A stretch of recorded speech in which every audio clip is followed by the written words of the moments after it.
All right, hot off the heels of the Kislev roster reveal, we finally have the Khorne roster reveal. And I'm not going to lie to you, if I compare the two, the roster reveal for Khorne is a lot more exciting than it is for Kislev. We have got a lot of really cool units to talk about in the Khorne roster reveal. And I'm not going to lie either, it's not like there's a whole bunch of new ones, but there just seems to be a lot more excitement behind the unit variety in Khorne's roster by comparison to Kislev. And it really excites me for the future of Nurgle, Tzeentch, and Slaanesh. So in this video today, we'll be kind of truncing through the Khorne unit roster, mainly focusing on the newer things that have not been revealed or covered so far, or maybe discussing some of the things that have been revealed that we maybe get a little bit more information on, or it kind of gives us a little tease of perhaps some other stuff that could be possible with said units. But as always, guys, if you're enjoying this type of content, please don't forget to like, comment, subscribe, all those fun things. It helps any content creator you watch in a varying degree depending on which one you do. And if you have not yet pre-ordered Warhammer 3, you can always do so using my Nexus Store link in the description. It's a great way to support the channel, and you get a Steam key directly from the developer. Let's get started here on the Khorne unit roster reveal. And we'll be starting, of course, with the Legendary Lords and Lords section. Now, we already know that Skarbrand is the Legendary Lord for Khorne, and it's safe to say that we'll be getting one Greater Demon, named Greater Demon per God of Chaos. So we have Skarbrand here for Khorne. He's our Legendary Lord, and we already know quite a bit about him. And I apologize if this looks kind of jankety. What I basically have is the entire roster reveal ahead of time from Creative Assembly, so a huge shout out and thanks to them. But it's one giant picture, so I have to hold down left click and it will kind of move along. So if it is a little wonky, I apologize, but it's probably the easiest way for us to go through this together. And you can find a link to the actual roster reveal in the description if you want to follow along. But we also have the Lord section. Now, we already know about the exalted Bloodthirster of Khorne. In my, how exotic he is. And we already know he's coming to the table. But a lot of people have asked, hey, are we getting the Herald of Khorne? And as you can see, yes, we are. Now, what's nice is that we already saw the Blood Reaper, so this is the Herald of Khorne is just a big boy version of the Blood Reaper. And we don't really know a whole ton of what's coming with both the Blood Reaper and the Herald of Khorne as far as units go. I'm sorry, as far as campaign buffs and unit buffs go with these two, and what maybe their additional passives are. But I would imagine that these guys are going to be geared more towards supporting your line versus the Bloodthirster exalted or base version thus of is going to be geared more towards just completely dumpstering the opponent's lords or other heavy hitting single entity units. I mean, that thing is going to be an absolute powerhouse. And just as a kind of a quick, I guess, highlight of that, the unique skills and abilities here of Skarbrand. He gets Wrathful Reaper and Rage Embodied, and we've already talked about this in the Q&A, and they've already hinted at how these are going to work, but basically it's that anytime Skarbrand's in combat, it is going to be a big deal, and you're not going to really have full control of him because, you know, Skarbrand, once in the midst of a battle, will not be distracted and will kill until the killing is done. Nothing will stand before his fury. While Rage Embodied, all those who see the exiled one in battle are drawn to the ferocity of his combat. They will join them even if it means their death. And we had seen that there was weak-willed individuals, as they stated in the Q&A, that's someone below 75% health. So they'll be drawn towards the massacre of Khorne here. So again, this is Skarbrand, who is a named Bloodthirster. So the Exalted Bloodthirster will follow suit in that, right?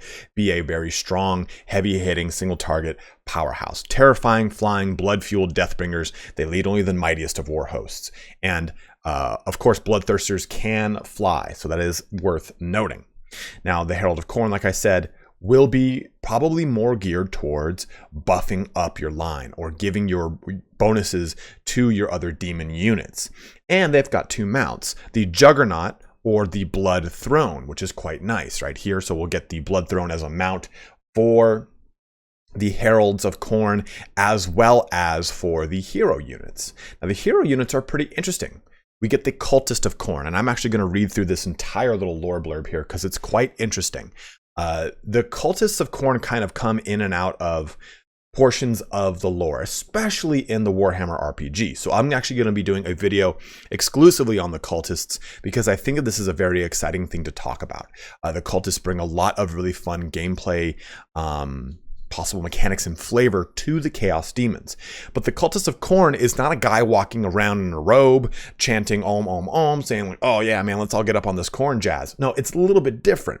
This guy is going from town to town, essentially taking the roughest and the best fighters and trying to bring them over to Khorne. So, and that is, again, directly from the Warhammer RPG on the same type of matter with the Cultists of Khorne. So, the cults of Khorne can be found across the world. Less fond of the clandestine trappings that accompany the other dark powers, the blood cults quickly take hold in arenas and fighting pits, although secret martial lodges dedicated to the Lord of Skulls have been discovered in the higher echelons of society. It is the cultists of Khorne that establish and propagate such sects, roaming far and wide to serve their gods, spreading corruption in their stead. Their methods are so often insidious as they are direct, from founding illicit fighting dens to causing all-out riots. Strong cultists are constantly hunting out rivals to fight, with the victor claiming the slain warrior as their own. Some will aspire to rise and become true champions of Khorne, but there are plenty of eager supplicants who simply wish to murder and slay in the blood god's name, so spread the cult's influence far and wide. Some ride a great war horse, a sign of status for only the best warriors. The steeds ridden by these tribes are powerful beasts, foul-tempered and strong of limb. Once a rider has broken such a horse, it will remain loyal to him until death, but remain vicious and unruly should a stranger approach. Fed on a diet of human flesh and watered-down blood, these snorting, high-spirited steeds have a glint of intelligent menace in their eyes and will trample, kick, and bite as a berserk when engaged in close quarters. So the cultists of Khorne, like it just says in that second sentence, is less fond of the clandestine trappings that accompany the other dark powers. This guy is going around very overtly, or at least more overt than the other two, the other three, trying to find new followers for Khorne. And I really like this approach. This again borrows directly from the Warhammer RPG, talking about the difference of cults of the respective dark gods and dark powers, and how it's not all just cloak and dagger, how, some of this is a little bit more, hey, pull this arena pit fighter out, let's go slap some armor on him and go fight for Khorne and take some skull and blood. So I like this approach. Again, I could see this guy as being a really heavy-hitting kind of hero hunting character, or at least a lord hunting character. Like, give him heroic killing blow and have him hunt down the opposition. And I think that when we look at the other dark powers, this cultist of Tzeentch, of Slaanesh, of Nurgle will be vastly different per each one, which is great. I think it brings a lot of flavor to the hero section, and it can make a lot of sense for, hey, maybe this is going to be the character that does your assassinating, or your character that is, again, a little bit more clandestine than the other heroes, which are, well, demons. So maybe this will kind of give you that variety in the hero section that we really kind of seemingly lack in the Kislev roster, right? The Kislev roster, we get a guy who is a patriarch, and we get a lady who is a witch, and it's like those both are kind of caster-centric style characters. So it'll be interesting to see what their actual mechanics will be in the game. But I think for the Khorne heroes, the Cultist of Khorne, the Blood Reaper, have a little bit more overt mechanics. Especially the Blood Reaper can also ride a Juggernaut or a Blood Throne, very similar to his Lord counterpart, which can be on a Juggernaut or Blood Throne as well. That concludes our Lords, Heroes, and Legendary Lords section. Let's move on over to the actual units, talking a little bit now about the infantry. And we've seen most of the infantry, so we're going to blaze through this section pretty quickly. It's nice to know with the Chaos Warriors of Khorne that we have got the axe and shield, the dual axes, and the halberd variant. We've seen all three of these in the Brass Citadel engagement. But what I will say, and this is something that India Pride and I were talking about before I even started recording, was I want to see Chosen on this list. I don't see Chosen, and maybe that's something that's coming with the Warriors of Chaos supposed update, right? I would hope that the Warriors of Chaos would get an update when Warhammer 3 goes live, and maybe that's something that we'll get a little more information for the closer we get to the launch of the game. And perhaps Chosen is something that is reserved for the Warriors of Chaos in an undivided scope. Like, hey, you can have marked Chosen and marked Knights of Chaos. Maybe that's how they're going to approach it. Because, you know, you could make the argument that, hey, for the Khorne roster, you're going to get both the demon and the mortal mounted juggernaut version. So you've got your cavalry covered. But I would make the argument that Chaos Knights are way cooler than both of those guys. But not really. I mean, it just depends on what you like. I love the Chaos Knights personally, so I really want to see marked Chaos Knights and marked Chosen. So again, we'll have to see if that comes with the Warriors of Chaos, but you get your typical Chaos Warriors here. No mention of the Chosen, like I said. We get the Bloodletters of Khorne, which also have an exalted version of. So, you know, we get the exalted Bloodletters of Khorne, which have a much better stat line and some other little tricks up their sleeve. But as we talk more about the Khorne Infantry, it's pretty bare bones in that you're getting, for the most part, across everything, you're going to have a total of 5 units. You've got 3 Chaos Warrior variants, you've got your Bloodletters of Khorne, then your Exalted Bloodletters of Khorne.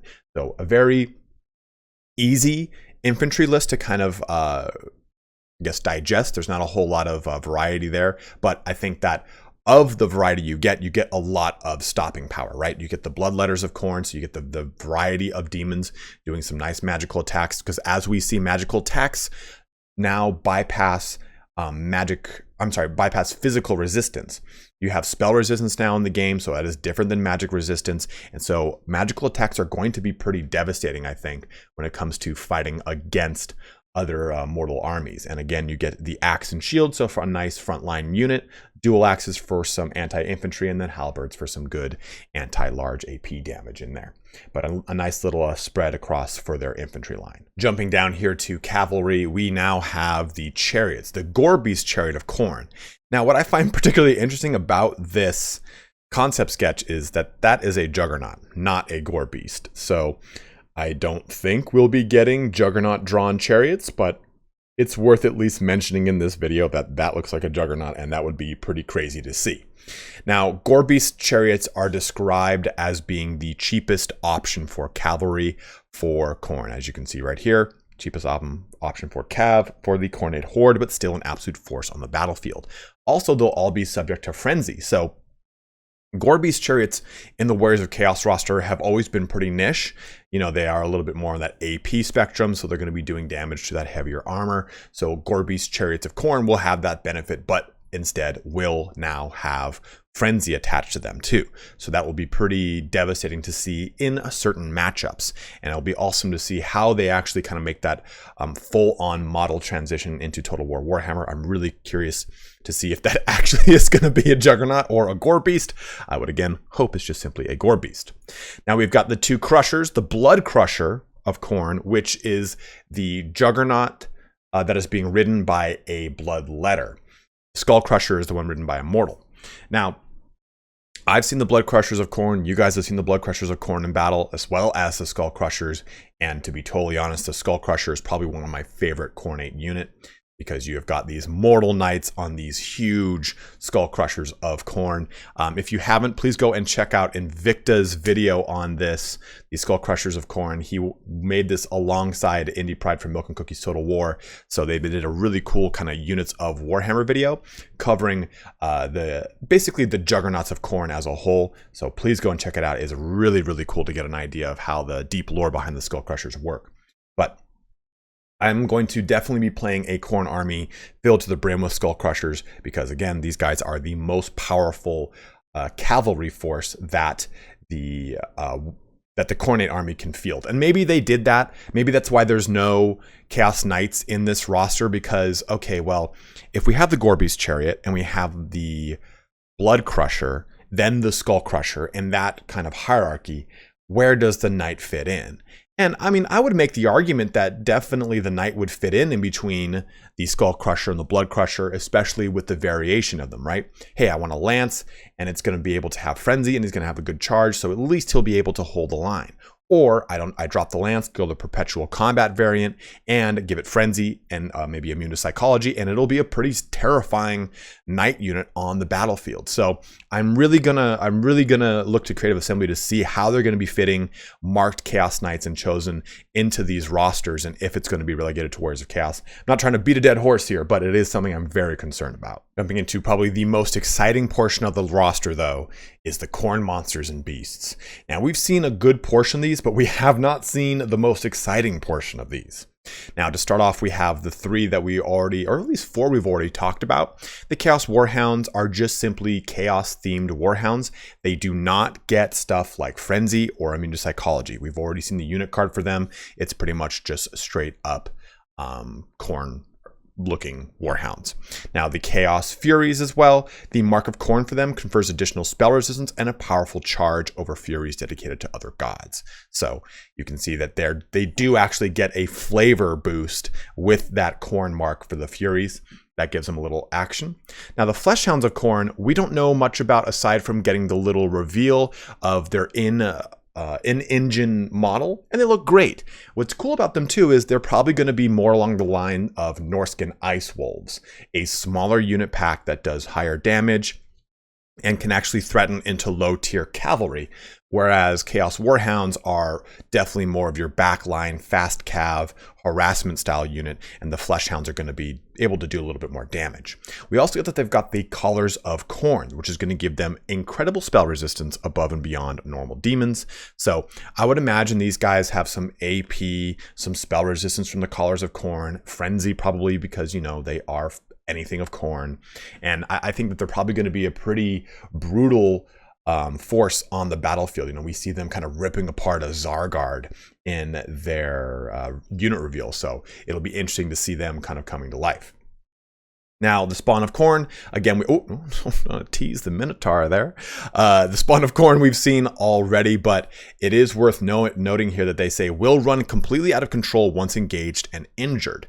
Now, I didn't notice that in the Brass Citadel engagement because I was maybe a little too concerned with the fight itself, but it's pretty cool to kind of see that that's the kind of mentality they have behind these units, you know, as happy or a fire and forget, like send them in, let them do their damage, they're going to die anyway.